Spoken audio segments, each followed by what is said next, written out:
In a shocking turn of events that has left Port Charles reeling, Willow Tate finds herself behind bars for a crime she did not commit, the shooting of Drew Kane. The beloved nurse sits in a cold prison cell, knowing full well that she has been framed, yet powerless to prove her innocence. What makes this nightmare even more devastating is that the true shooter is none other than her ex-husband, Michael Corinthos, while his mother Carly orchestrated the cover-up by planting the weapon in Elizabeth Baldwin's home. As the walls close in around Willow and violence erupts within the prison walls, Michael faces the most difficult decision of his life: continue living with his guilt or confess to the truth that could set Willow free. The drama began when Drew Kane was found shot in his own home, critically wounded with 2 bullets in his back. The investigation quickly turned toward those closest to him, and unfortunately for Willow, all evidence seemed to point directly at her. She had motive. Her tumultuous relationship with Drew had become town gossip, especially after their affair destroyed her marriage to Michael. She had opportunity. Her whereabouts during the shooting were unaccounted for, with witnesses noting she had been missing from her shift at General Hospital. And most damningly, she had no solid alibi to offer the police. When Police Commissioner Anna Devane executed a search warrant at Elizabeth Baldwin's residence, where Willow had been staying, the discovery of Edward Quartermain's antique gun sealed Willow's fate. Ballistics confirmed it was the weapon used in Drew's shooting. Within hours, Willow was arrested and charged with attempted murder. Her protests of innocence fell on deaf ears as she was processed, fingerprinted, and sent to await arraignment. Nina Reeves, Willow's mother, was also taken into custody for providing a false alibi, caught in the web of lies that had been spun around her daughter. But Willow knew the truth. As she sat in the interrogation room, handcuffed and devastated, she could feel in her bones that she had been set up. Someone had deliberately placed that gun in her room, someone who wanted her to take the fall for this crime. Yet without proof, without evidence, without any way to demonstrate the conspiracy against her, she was helpless. Her pleas that she had been framed sounded like the desperate claims of every guilty person who had ever sat in that same chair. The justice system, for all its supposed safeguards, was failing her in the most catastrophic way possible. What Willow didn't know, what no one in Port Charles knew except for 2 people, was that Michael Corinthos had pulled the trigger that night. Michael, the man she had once loved, the father of her children, had been the one to shoot Drew. In a moment of rage and desperation, fueled by his hatred for the man who had destroyed his marriage and threatened his custody of Wiley and Amelia, Michael had acted. He had gone to Drew's house intending only to confront him, to make him understand the pain he had caused. But the confrontation had escalated. Words became threats, threats became violence, and in a split second that would haunt him forever, Michael had grabbed the gun and fired. Even more shocking was the role that Carly Spencer played in the aftermath. When Michael came to his mother in a panic, covered in guilt and terror about what he had done, Carly's protective instincts kicked into overdrive. She had spent her entire life shielding her children from consequences, pulling strings, and manipulating situations to keep them safe. This time would be no different. Carly knew that if Michael went to prison for shooting Drew, her grandchildren would lose their father. She couldn't allow that to happen. So Carly devised a plan. She would redirect the investigation toward Willow, ensuring that Michael's involvement would never come to light. The gun, the critical piece of evidence, needed to be moved from wherever Michael had stashed it to a location that would incriminate Willow. Carly had paid a seemingly innocent visit to Elizabeth Baldwin's home, ostensibly to discuss the investigation and to express her concerns about what Elizabeth might have overheard when she walked in on Carly threatening Drew weeks earlier. But when Elizabeth stepped away to take a phone call upstairs, Carly seized her opportunity. She planted Edward's gun in Willow's room, carefully placing it where investigators would be sure to find it. Then she left, satisfied that she had protected her son while condemning the woman who had betrayed him. Michael never wanted things to go this far. When he learned that Willow had actually been arrested, that she was being held without bail pending trial, that Nina had also been taken into custody, the weight of his actions began to crush him. He told himself that Willow deserved some consequences for what she had done to their family, for sleeping with his uncle, for the pain she had caused. But deep down, he knew this was wrong. He knew that allowing an innocent person to go to prison for his crime was unconscionable. Yet fear paralyzed him, fear of losing his children, fear of prison, fear of disappointing everyone who believed in him. Then came the news that shattered Michael's remaining resolve. Willow had been brutally attacked in Pentonville prison. She was not a hardened criminal, not someone who knew how to navigate the dangerous social hierarchies of prison life. She was vulnerable, distracted, and emotionally fragile. Other inmates sensed her weakness and exploited it. The attack was savage and merciless. Willow was beaten so severely that she lost consciousness and had to be rushed to the prison infirmary. When her injuries proved too serious to treat there, she was transported under guard to General Hospital. When Michael received the phone call informing him that Willow was in the hospital after being assaulted in prison, something inside him broke. He rushed to the hospital, his heart pounding with worry and guilt. Seeing her in that hospital bed, bruised and bandaged, connected to monitors and IVs, knowing that she was there because of him, because of his crime and his mother's cover-up, was more than he could bear. This woman, despite everything that had happened between them, was the mother of his children. She had been his wife, his partner, someone he had once loved more than anything in the world.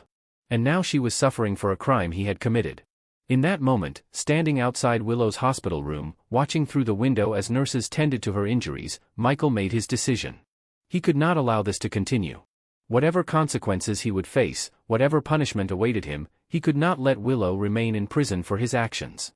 His children would be better off with a father who had the courage to tell the truth than with a coward who let an innocent person suffer in his place. Michael contacted his attorney and informed him of his intentions.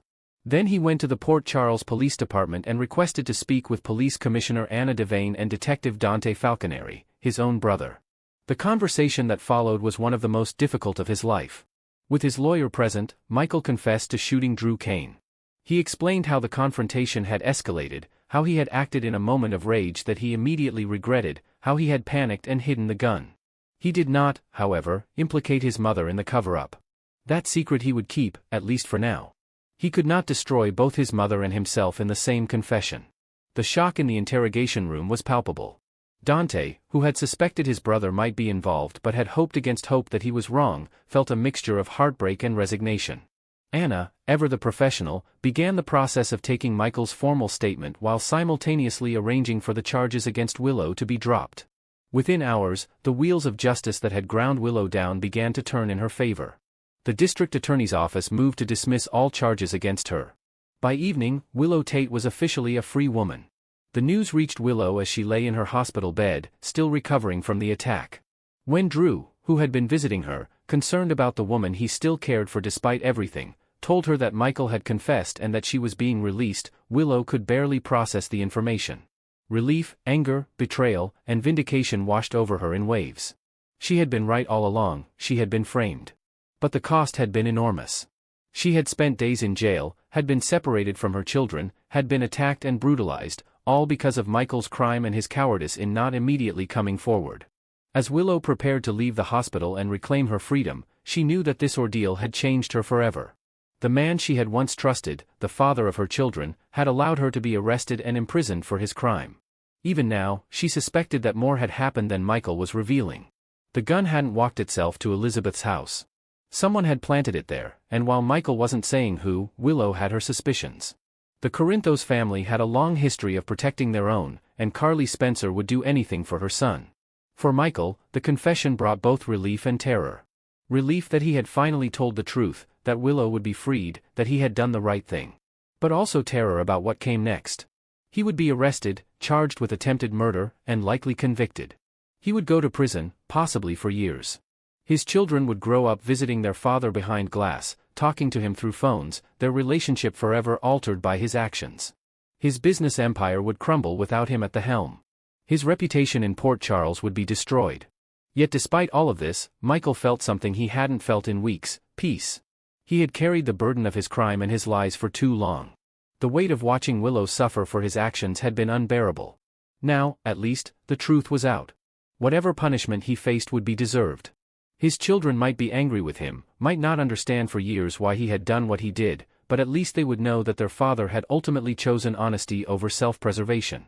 Carly, of course, was devastated by Michael's confession. She tried to convince him to recant, to fight the charges, to let her lawyers find a way out. But Michael refused. He had made his decision, and this time, his mother's protective machinations would not save him. For perhaps the first time in his life, Michael was taking full responsibility for his actions without allowing anyone to rescue him from the consequences. The aftermath of these revelations will reverberate through Port Charles for months to come. Drew, recovering from his injuries, must grapple with the knowledge that his nephew, the son of his former lover Carly, had tried to kill him. Willow must rebuild her life and her reputation after being publicly accused and arrested for a crime she didn't commit. The custody situation regarding Wiley and Amelia will need to be completely re-evaluated now that their father is facing serious criminal charges. And the complicated web of relationships between the Corinthos, Quartermain, and Spencer families will be forever altered by these events. Nina, also released from custody after Michael's confession proved she had been telling the truth about Willow's whereabouts, faces her own reckoning. Her relationship with her daughter, already strained, has been tested in unimaginable ways. She provided a false alibi out of love and desperation to protect Willow, yet that act landed them both in jail. The trust between mother and daughter will take time to rebuild, if it can be rebuilt at all. As Willow walked out of General Hospital, free but forever changed, she looked back at the building where so much of her life had unfolded. She had been a patient there, a nurse there, had fallen in love there, and had now nearly died there after being attacked in prison. The physical scars from her attack would heal eventually. The emotional and psychological scars from being framed, arrested, and brutalized for a crime she didn't commit would take much longer. Michael, meanwhile, prepared himself for what came next. The arraignment, the bail hearing, the trial, the verdict, the sentencing. He had made his choice, and now he would live with it. His confession had freed Willow from prison, but it had also imprisoned him, if not yet physically, then certainly in terms of his future and his freedom. The irony was not lost on him. In trying to destroy the woman who had betrayed him, he had ultimately destroyed himself. This shocking chapter in General Hospital's ongoing saga serves as a powerful reminder that secrets and lies always come with a price, that the truth has a way of emerging no matter how carefully it is buried, and that sometimes the right choice, the moral choice, is also the most difficult one. Michael Corinthos shot Drew Kane, Carly covered up the crime by framing Willow, and Willow paid a terrible price for someone else's actions.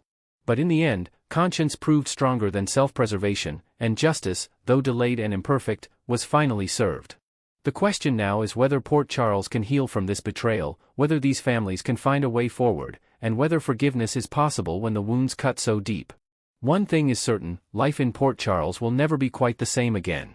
Next, we will learn about the 4 devastating heartbreaks that are set to explode in Port Charles, leaving fans on the edge of their seats as beloved characters face emotional turmoil like never before. In the swirling drama of Port Charles, where alliances shatter and secrets unravel at every turn, Carly Spencer is gearing up for a ruthless revenge that could obliterate Jack Brennan's world from the inside out. Carly, known for her unyielding loyalty to her family, has always been a force to be reckoned with, but her fury reached boiling point when she discovered Brennan's involvement in recruiting her daughter Jocelyn Jacks into the shadowy operations of the WSB. This wasn't just any assignment. Jocelyn's entanglement plunged her into dangerous territory, including a shocking confrontation that Carly now believes ended with Jocelyn taking down the notorious Cyrus Renaud in cold blood. Brennan, who once saw Carly as his anchor in a sea of espionage and deceit, never anticipated that she would weaponize their close bond against him. As Carly plots her meticulously crafted takedown, perhaps enlisting old allies like Sonny Corinthos or even dipping into her own network of informants, she aims to expose Brennan's vulnerabilities, starting with his trust in her.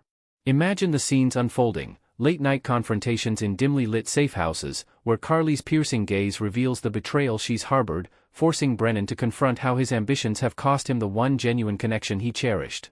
This payback isn't mere retaliation, it's a calculated strike that will leave Brennan isolated, questioning every decision that led him to manipulate Jocelyn, and ultimately shattering his illusions of invincibility. Fans can already picture the raw emotion as Carly walks away, her resolve hardened by maternal protectiveness, while Brennan grapples with a heartbreak that echoes through the WSB's corridors. Shifting to another tangled web of romance and deception, Britt Westbourne's hidden truths threaten to torpedo any hope of rekindling her passionate history with Jason Morgan, turning what could be a fairy tale reunion into a nightmare of revelations. Britt, the brilliant doctor with a complicated past, has always carried the weight of her choices, from her Huntington's disease struggles to her enigmatic ties to the criminal underworld. Lately, sparks have been flying between her and Jason, the stoic enforcer whose return to Port Charles has stirred up old flames. Subtle glances across crowded rooms at the Metro Court and whispered conversations hint at the chemistry that's pulling them back together. Yet, just as they teeter on the brink of surrendering to their undeniable attraction, perhaps sharing a stolen kiss under the stars at the docks, Britt's concealed secrets regarding her late brother Nathan West and her covert assignments at the luxurious Five Poppies resort are poised to detonate. These aren't petty omissions. Nathan's unresolved mysteries involve buried evidence from his death that Britt has been quietly investigating, while her resort work hides dealings with international smugglers that could implicate Jason's own guarded life. Picture the buildup. Jason, sensing Britt's distraction during a vulnerable moment, presses for honesty, only for her to deflect with half-truths that erode his faith. When the full scandal erupts, maybe triggered by a leaked document or an unexpected witness, Jason's reaction could be swift and unforgiving, walking away from Britt in a storm of anger and disappointment. Even if forgiveness lingers on the horizon, the immediate fallout will be brutal, with Britt facing nights of solitary reflection on how her protective instincts have sabotaged her chance at love, analyzing every what-if that might have changed the outcome. This heartbreak arc promises intense therapy sessions for Britt, where she dissects her patterns of secrecy, and Jason's internal conflict over trusting again, adding layers to their enduring yet fragile dynamic. Meanwhile, in a budding romance fraught with hidden burdens, Molly Lansing Davis and Cody Bell's budding connection is on the cusp of crumbling under the weight of Cody's explosive deception secrets and the guilt that's eating him alive. Molly, the sharp-witted attorney with a heart of gold, has been drawn to Cody's rugged charm and roguish spirit, their flirtations evolving from casual banter at the Quartermaine estate to deeper conversations about dreams and fears over coffee at Kelly's diner. Cody, ever the outsider trying to fit into Port Charles society, sees Molly as a beacon of stability amid his chaotic life, but his silence on the bombshells he uncovered at Alexis Davis's home is a ticking time bomb. These revelations aren't trivial gossip, they encompass Rick Lansing's harrowing months in captivity, detailed in cryptic notes Cody stumbled upon, and Christina Corinthos Davis's pivotal role in a devastating car crash that spiraled into a web of blackmail involving powerful figures like Ava Jerome. Cody's decision to withhold this from Molly stems from a misguided sense of protection, fearing it would drag her into the Corinthos family vortex, but the strain is evident in his evasive answers and restless nights. As the truth inevitably surfaces, perhaps during a heated family gathering where Alexis lets something slip, Molly's rage will ignite like wildfire, her sense of betrayal cutting deep because Cody positioned himself as her confidant. Envision the confrontation, Molly, tears streaming, demanding why he chose deception over partnership, while Cody stammers excuses rooted in his own insecurities from a lifetime of cons and cover-ups. This emotional rupture could lead Molly to retreat into her legal work, analyzing the ethical dilemmas of loyalty versus honesty, and leave Cody devastated, wandering the stables at the Q Mansion, pondering how his noble intentions backfired so spectacularly. Their story explores the fragility of trust in relationships built on half-truths, with potential for Cody to redeem himself through bold actions, but not without profound heartbreak that reshapes both their paths. Finally, Lucas Jones's idealized view of his boyfriend Marco Rios is about to shatter into irreparable pieces when the layers of deceit peel back, revealing Marco as a master of manipulation far beyond what Lucas ever imagined. Lucas, the compassionate surgeon who's endured his share of personal tragedies from his own car accident recovery to family estrangements, has placed Marco on an unassailable pedestal, viewing him as the honest counterpoint to past betrayals like those from Brad Cooper. Their relationship blossomed quietly, with shared hikes in the park and intimate dinners where Marco spun tales of his adventurous past, making Lucas feel truly seen for the first time in years. However, Marco's web of lies extends far deeper, involving repeated fabrications about his background and ongoing concealment of illicit ties to the enigmatic Jens Sidwell's criminal empire. Think underground dealings in counterfeit art and high-stakes laundering operations that Marco oversees from the shadows. Lucas remains blissfully unaware, but cracks are forming, a suspicious late-night call Marco dismisses too quickly or an unexplained bruise that doesn't align with his work accident story. When the explosion hits, possibly ignited by a tip from Detective Dante Falconeri or a botched Sidwell heist gone public, Lucas will confront the harsh reality that Marco's affections were laced with ulterior motives, perhaps using their bond to gain access to influential circles in Port Charles. The heartbreak will manifest in wrenching scenes, Lucas, voice breaking in their apartment, listing every lie he's overlooked, while Marco's facade crumbles under the weight of his double life.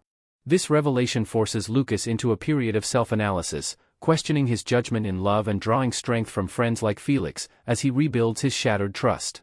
For Marco, the distress could spark a redemption quest or deeper descent into crime, but either way, their romance's demise will ripple through the community, highlighting themes of vulnerability and the cost of living inauthentically. ABC General Hospital spoilers tease that these romantic upheavals and more are just the beginning of a whirlwind week in Port Charles, so make sure to stay locked in for every twist and turn.